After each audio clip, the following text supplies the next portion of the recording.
महाकारुणिक तथागत सम्यक संबुद्ध, तथागत द्वारा उपदेशित सद्धम्म और तथागत का पवित्र पावन सा वित्त संग। प्रथमता इन तीन रत्नों को मैं त्रिवार वंदन करता हूँ। वैसे ही बोधिसत्व डॉक्टर बाबा साहब अम्बेडकर जी, जिन्होंने इस भारतवर्ष में धम्म क्रांति का ऐलान किया, उस धम्म क्रांति में मैं अपने आप को समर्पित करता हूँ। वैसे ही मेरे पूजनीय आचार्य गुरुवर, इनके प्रति भी त्रिवार वंदन करता हूँ। जिन जिन लोगों ने मुझे धम्म सीखने के लिए मदद की है, उनके प्रति कृतज्ञता व्यक्त करता हूँ। सभी जुड़े हुए शील संपन्न श्रद्धावान उपासक उपासिकाएं, बालक तथा बालिकाएं, भगवान बुद्ध के द्वारा जो बताया गया धम्म है, जो धम्म ऐसा अनमोल रतन हमें दिया, उस महाकारुणिक सम्यक संबुद्ध के बारे में इतने भी हम उनके गुण का अनुस्मरण करेंगे तो उनके गुण जो है संपन्न नहीं होने वाले हैं। भगवान बुद्ध के जो गुण होते हैं महासागर के भांति अनंत होते हैं। आकाश में जितने तारे होते हैं, उन तारों के भांति उनके गुण जो होते हैं, भगवान बुद्ध जी के जो गुण होते हैं, वह अथांग ऐसे महासागर के भांति होते हैं, जो कभी खत्म नहीं होते। ऐसा क्यों होता है कि भगवान जी के जो गुण होते हैं वो अनंत होते हैं? क्योंकि महाकारुणिक तथागत सम्यक संबुद्ध के द्वारा ऐसा मार्ग, उजू मार्ग, सन्मार्ग, न्याय का मार्ग, निर्वाण की तरफ लेके जाने वाला मार्ग खोजने वाला उनके जैसा कोई होता नहीं है। इसीलिए उनके गुण जो होते हैं वह अनंत होते हैं। इसीलिए हम भगवान बुद्ध जी की पूजा करते हैं, क्योंकि वो पूजन करने लायक है ना। जो पूजन करने लायक इसलिए है क्योंकि वह हमें मुक्ति का मार्ग बताते हैं, हमारे कल्याण का मार्ग बताते हैं, हमें दुख मुक्ति की अवस्था तक ले जाने वाला मार्ग हमें बताते हैं। तो ऐसे हमारे मार्गदाता सम्यक संबुद्ध अरहत लोकविदु, उनके गुण जो है अपरंपार होते हैं। उनके बारे में हम जितने भी चर्चा विमर्श करेंगे उतना कम ही है। अपितु बार बार हमें उनके गुणों को याद करना चाहिए। उनके गुणों को याद करने से हमारे मन में श्रद्धा उत्पन्न होती है, और जैसे ही हमारे मन में श्रद्धा उत्पन्न होती है तो हमारे दुख का जो भव सागर होता है, दुख का जो सागर होता है, वह तर लिया जाता है। इसीलिए कहा गया है श्रद्धाय तरति ओघम। इस श्रद्धा के माध्यम से ही हम इस भव सागर को पार कर सकते हैं, दुख सागर को पार कर सकते हैं, है ना। तो बुद्ध का बुद्ध के बारे में, भगवान जी के बारे में जितना हो सके उतना हमें क्या करना चाहिए? चिंतन मनन करना चाहिए। अपितु उनकी बोधि जो होती है अचिंतनीय है, फिर भी उनके विषय में बार बार चिंतन मनन करना चाहिए कि किस प्रकार से उन्होंने हमें धम्म बताया है, किस प्रकार से उन्होंने करुणा कर महाकारुणिका का तत्व हमें समझाते हुए, दिखाते हुए बार बार लोगों को उपदेश किया है। तो उनके गुणों को, एक भी गुण को क्या करना चाहिए? अनुस्मरण करना चाहिए। एक एक गुण को अलग अलग एंगल से, अलग अलग पर्याय से उनका स्मरण करना चाहिए। तो बुद्धानुस्मृति में क्या होता है कि बुद्धानुस्मृति मतलब बुद्ध के गुणों का अनुस्मरण। बुद्धानुस्मृति करने से बुद्ध के प्रति हमारे मन में श्रद्धा उत्पन्न होती है। करने के लिए, है ना, श्रद्धा उत्पन्न करने के लिए हमें बुद्ध के बारे में बार बार पढ़ना पड़ता है, बार बार सुनना पड़ता है। जब तक हम पढ़ेंगे नहीं, जब तक हम सुनेंगे नहीं, तब तक हम भगवान जी के बोधि के बारे में कल्पना नहीं कर सकते, है ना। बहुत सारे लोग जो होते हैं भगवान बुद्ध जी को केवल एक फिलोसोफर मानते हैं, और एक फिलोसोफर की तुलना करते हुए उनके धर्म का मतलब यूं ही गणना कर देते हैं। लेकिन भगवान बुद्ध जी कोई आम फिलोसोफर नहीं थे, है ना। उन्होंने जो भी कहा था वो अपने अनुभव के आधार पर कहा था। जितने भी फिलोसोफर है उन्होंने केवल तर्क वितर्क करते हुए ज्ञान बताया था, लेकिन भगवान जी का जो ज्ञान है वह अनुभव के आधार पर साक्षात्कार किया हुआ ज्ञान है। ऐसा ज्ञान जो किसी और को उनके पहले कभी संपादन नहीं किया गया था, उनके बाद भी किसी ने नहीं संपादन किया था। भगवान बुद्ध के बाद उनकी बोधि कितनी थी, उनका ज्ञान कितना था, ये जानने वाले केवल और केवल उनके अग्र श्रावक सारिपुत्र थे, जो उनके राइट हैंड हुआ करते थे, है ना। तो सारिपुत्र के अलावा इस जगत में किसी और को नहीं पता है कि भगवान बुद्ध जी को कितना ज्ञान प्राप्त हुआ था। सबको पता है, सब केवल कल्पना कर सकते हैं, सब केवल तर्क वितर्क कर सकते हैं, सब केवल श्रद्धा से जान सकते हैं, लेकिन प्रज्ञा से अपने अनुभूति के आधार पर केवल और केवल सारिपुत्र स्थविर ही ऐसे एकमात्र भिक्षु थे कि जिन्होंने जाना था कि भगवान जी को कौन सी बोधि प्राप्त हुई थी। तो इस प्रकार से भगवान जी की बोधि के बारे में बार बार चिंतन मनन करना चाहिए कि किस प्रकार से उनकी बोधि थी, किस प्रकार से वह अद्वितीय थे, उनके जैसा कोई और नहीं था। इस प्रकार से, है ना, अलग अलग एंगल से, अलग अलग पर्याय से भगवान जी की एक कहानी लेकर उसके बारे में हमें बार बार विचार करना चाहिए ना, बार बार चिंतन मनन करना चाहिए कि क्या ज्ञान उनके पास हो सकता था। इतनी सौम्यता के साथ वो जीते थे, है ना, इतने दूरदृष्टि उनकी थी, है ना, इतना शांति संतुष्टि उनके पास थी। तो जब भी भगवान जी की कहानी सुनते हैं तो कहानी में कुछ विशेष होता है ना। तो वो विशेष क्या है, उस विशेष के बारे में हमें चिंतन मनन करना चाहिए, है ना। फॉर एग्जाम्पल होता है ना कि कभी कभी भगवान जी और आनंद आनंद जी ऐसे चलते रहते हैं, और फिर भगवान जी ऐसे ही मुस्कुराते थे हैं, किसी व्यक्ति को देख के, किसी प्राणी को देख के, किसी सत्व को देख के। फिर आनंद बनते जी उसको और भगवान जी को प्रश्न करते हैं कि भगवान आप क्यों मुस्कुराए, क्योंकि तथागत जो है अकारण नहीं मुस्कुराते हैं, क्या क्या कारण है आपके मुस्कुराने का। तो फिर भगवान जी एक्सप्लेन करते हैं कि ये फलाना फलाना व्यक्ति फलाने फलाने जमाने में इसने ये काम किया था, अभी ये इस प्रकार के फल भुगत रहा है, आगे चल के इसका ये होने वाला था। तो पूरा डिटेल इंफॉर्मेशन वो सामने वाले व्यक्ति के, सामने वाले सत्व का, कितनी अगाध उनकी बोधि रही होंगी, कितनी अगाध उनकी प्रज्ञा रही होंगी, कैसे पता चलता होगा उनको कि यह व्यक्ति पिछले जन्म में ऐसा था, आगे के जन्म में ऐसा ऐसा उसका आगे चल के ये विपाक आएगा, आगे चल के ये मुक्त होगा कि नहीं होगा। इस प्रकार से वो बता सकते थे, है ना। तो ये छोटी सी बात, लेकिन उनके ज्ञान के बारे में हमें एक एक झलक देके जाती है। तो यूं ही थोड़ी थोड़ी झलकें हमें भगवान जी के 84,000 सुत्ता से मिलते हैं, है ना। जबकि भगवान जी को तो अनंत ज्ञान प्राप्त हुआ था, है ना। एक बार आनंद सवेर ऐसे जंगल से जा रहे थे, तो वो आपको पता होगा कि वो भगवान जी को बोलते हैं, भगवान जी क्या आपने हमको सब कुछ बता दिया जो आपको पता चला था। तो भगवान जी बोलते हैं, आनंद ये हाथ में पत्ते उठाओ।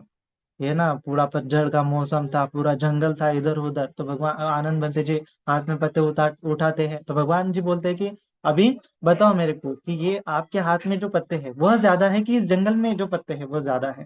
तो आनंद बनते जी बोलते हैं कि भगवान ये तो तुलना नहीं कर सकते, कि मेरे हाथ में जो पत्ते हैं वो तो केवल चंद चुनिंदा पत्ते हैं, और ये जो इस जंगल में जो पत्ते हैं उसकी तो गणना की नहीं जा सकती, कंपैरिजन किया ही नहीं जा सकता। तो भगवान जी बोलते हैं कि मैंने केवल उतना ही बताया है जितना दुख मुक्ति के लिए पर्याप्त है, तुम्हारे हाथ में जितने पत्ते हैं उतना ही मैंने ज्ञान तुम्हें बताया है। जबकि तथागत की बोधि तो इस पूरे वन में जितने पत्ते हैं उससे भी कहीं ज्यादा है, कंपैरिजन करेंगे तो जितना भगवान जी ने बताया है उनको जितना प्राप्त हुआ था उसके कंपैरिजन में केवल न के बराबर है। इतनी उनकी बोली थी, इतना उनका ज्ञान था। तो उस ज्ञान के बारे में हमें क्या करना चाहिए, बार बार सोचना चाहिए। और ऐसा ज्ञान आज तक संसार में किसी और को प्राप्त नहीं हुआ है, और हुआ है जिस जिस व्यक्ति को भी हुआ है वह व्यक्ति सम्यक संबुद्ध कहलाया है। इसीलिए हम भगवान जी के पहले 27 सम्यक संबुद्ध का जिक्र हमें त्रिपिटक में मिलता है। उसके बाद मैत्रेय सम्यक संबुद्ध का जिक्र आने वाले जो भगवान बुद्ध है, और उसके बाद अनंत अनंत होंगे, अनंत अनंत काल जब तक चलता रहेगा तब तक कोई व्यक्ति जो है अपने बलबूते पर इस धम्म को जानेगा, धम्म को पूरी तरह से जानेगा, इस विश्व को जानेगा, विश्व को पूरी तरह से जानेगा। और केवल तर्क के आधार पर नहीं जानेगा, तो अपने अनुभव के आधार पर जानेगा, है ना। इस जगत को, इस लोक को, इस भव संसार को अपने अनुभव के आधार पर जानेगा, अपने प्रज्ञा के आधार पर जागेगा, जानेगा, और लोगों को उपदेश करेगा, तो वह सम्यक संबुद्ध कहलाएगा। तो एक सम्यक संबुद्ध की बोधि क्या होती है, अगाध होती है, अपरंपार होती है, अचिंतनीय होती है, अचिंत्य अचिंत्य कहा गया है भगवान जी को।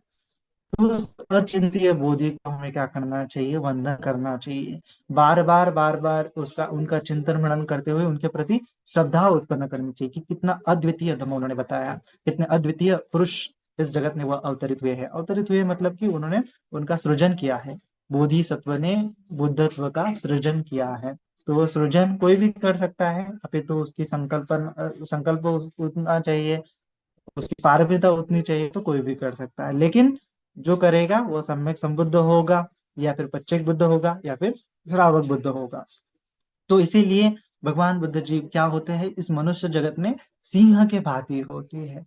उनको सिंह राज बोलते हैं, है ना, मृगराज बोलते हैं। कि इस जो शेर होता है ना जंगल में, जिस प्रकार से जंगल में जंगल का राजा कहा जाता है सिंह, शेर, या फिर क्या बोलते हैं उसको, लायन। इस ये जब दहाड़ता है तो पूरे जो पशु पक्षियां जो है उड़ जाते हैं, छोटे छोटे जीव जो है बिल में छिप जाते हैं, बड़े बड़े जीव यहाँ तक भाग के चले जाते हैं। इतना कंपन होता है इस सिंह के नाद में, सिंह के कंपन में। उसी प्रकार से सिंह का जो बल होता है वन में, उस वैसा ही बल जो होता है सम्यक संबुद्ध का होता है। जब मनुष्य तत्वों की बात आती है, मनुष्य सत्वों की बात आती है, तो मनुष्य में कौन होते हैं, सिंह के भांति तथागत सम्यक संबुद्ध होते हैं। सिंह के भांति वो गर्जना करते हैं, सिंह के भांति अपना उपदेश देते हैं। वो किसी से डरते नहीं है, किसी से किसी चीज का उनको डर नहीं होता। एकदम एकदम निडरता के साथ वो लोगों को अपना धर्म बताते हैं। एकदम राजा के भांति, एकदम सिंह के भांति उनकी क्या होती है, गर्जना होती है। और यह सिंह अगर किसी को कहेंगे मनुष्य में, तो केवल और केवल सम्यक संबुद्ध को कहा जा सकता है ना। तो क्योंकि मृग, ये सिंह के भांति जो सिंहनाद है वो केवल सम्यक संबुद्ध ही कर सकते हैं। तथागत जिस भी परिषद में जाते हैं तो वो सिंहनाद करते हैं। चाहे वो मनुष्य की परिषद हो, चाहे वो देवताओं की परिषद हो, चाहे वो मार की परिषद हो, चाहे वो ब्रह्म की परिषद हो, चाहे वो उपासक की परिषद हो, चाहे वो भिक्षुओं की परिषद हो, चाहे वो किसी भी श्रवण ब्राह्मण की परिषद हो, उस परिषद में निडरता के साथ सम्यक संबुद्ध जाते हैं। ऐसे निडरता क्यों आती है, क्योंकि भगवान जी के पास प्रज्ञा है, अनुभव है, ज्ञान है। इस ज्ञान से ही निडरता आती है, और इस ज्ञान के चलते ही वो अपना सिंहनाद कर सकते हैं, धम्मोपदेश करते हैं। और ये धम्मोपदेश देने के कारण जो पृथक जन होते हैं वो धम्म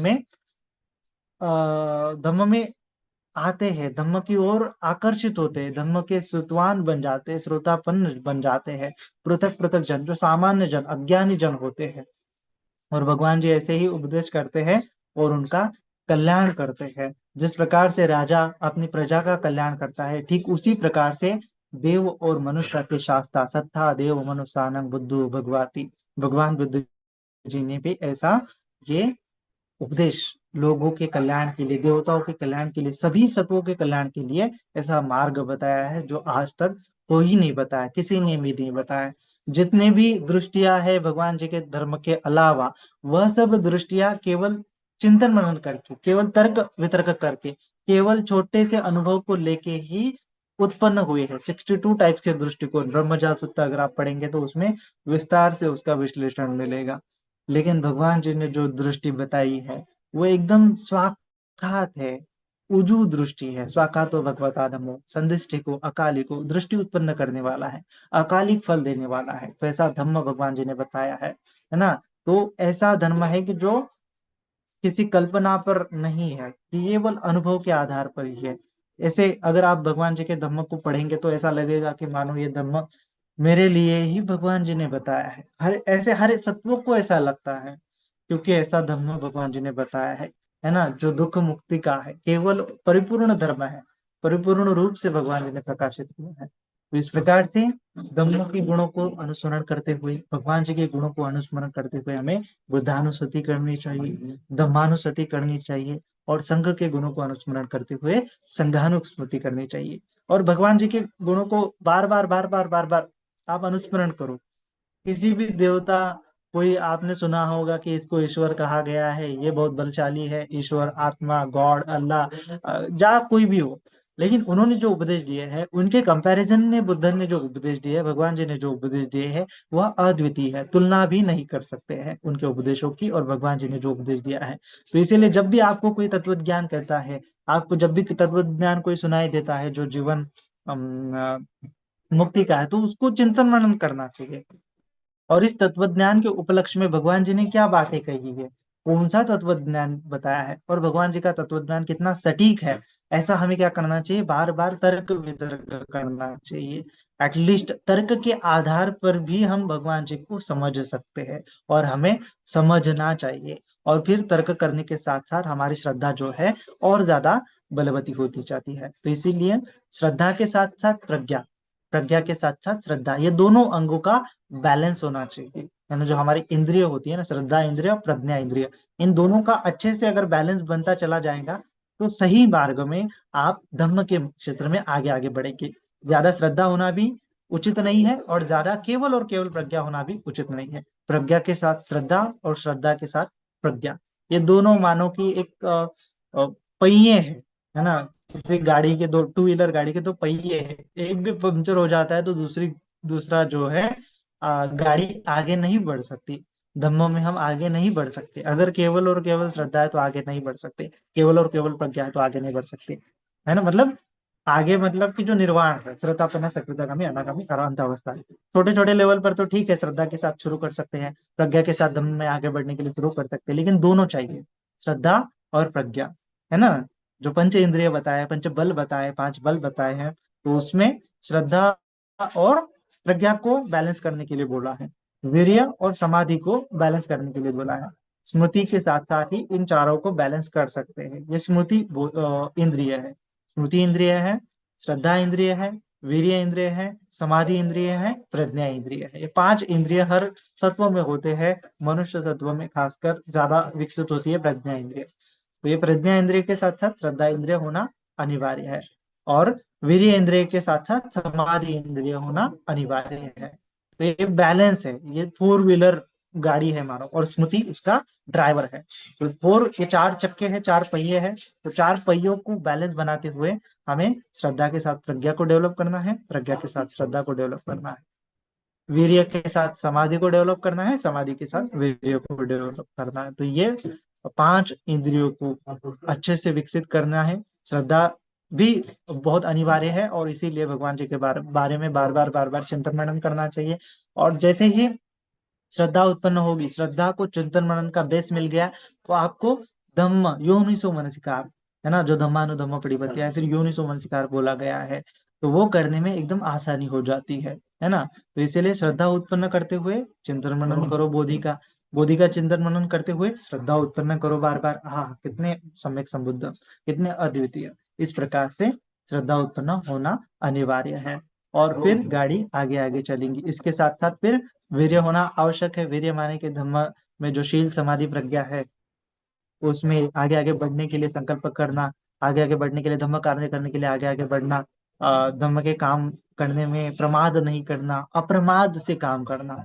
और समाधि मतलब क्या होता है, जो स्थिरता है मन की। तो इस प्रकार से ये पांच इंद्रिय, पांच बल अ, बनने तक का आपको अभ्यास करना है। फिर पांच बल बन जाते हैं तो क्या हो जाता है, ये बलवती श्रद्धा, बलवती प्रज्ञा से फिर श्रोतापन्न, सकृदागामी अनागामी अनंत अवस्था तक साध्य हो जाती है। तो इस प्रकार से ये श्रद्धा बेस है, श्रद्धा पाया है, जो श्रोतापति की ओर लेके जाता है। श्रद्धा और प्रज्ञा, श्रद्धा और चिंतन मनन, एकदम अच्छे से चिंतन मनन, अच्छे से धम्म को से भगवान बुद्ध को समझना, बुद्ध क्या है, धम्म क्या है, संघ क्या है, इसको अच्छे से समझना। मतलब क्या होता है, प्रज्ञा का विस्तार होता है। फिर श्रद्धा उत्पन्न होने से श्रोतापन्न अवस्था उत्पन्न हो जाती है। फिर चक्रगामी अवस्था के लिए अप्रमाद आवश्यक है, अनागामी अवस्था के लिए ध्यान आवश्यक है, और अनंत अवस्था के लिए फिर से अनुभव के आधार पर प्रज्ञा का होना आवश्यक होता है। तो इस प्रकार से ये धर्म है, बार बार श्रवण कीजिए,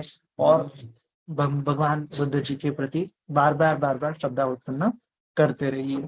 ठीक है, आज के लिए इतना ही। सभी के मन में भगवान जी के प्रति श्रद्धा उत्पन्न हुए, सभी के मन में प्रज्ञा का दीप जले, सभी सत्व जो है निर्वाण गामी बनने के लिए संकल्प करे, और उनका संकल्प जो है पूर्त हो जाए, ऐसे हम सद्भावना व्यक्त करते हैं। सभी का मंगल हो, सभी का कल्याण हो, सभी जन सुखी हो, सुखी हो, सुखी हो। साधु साधु साधु।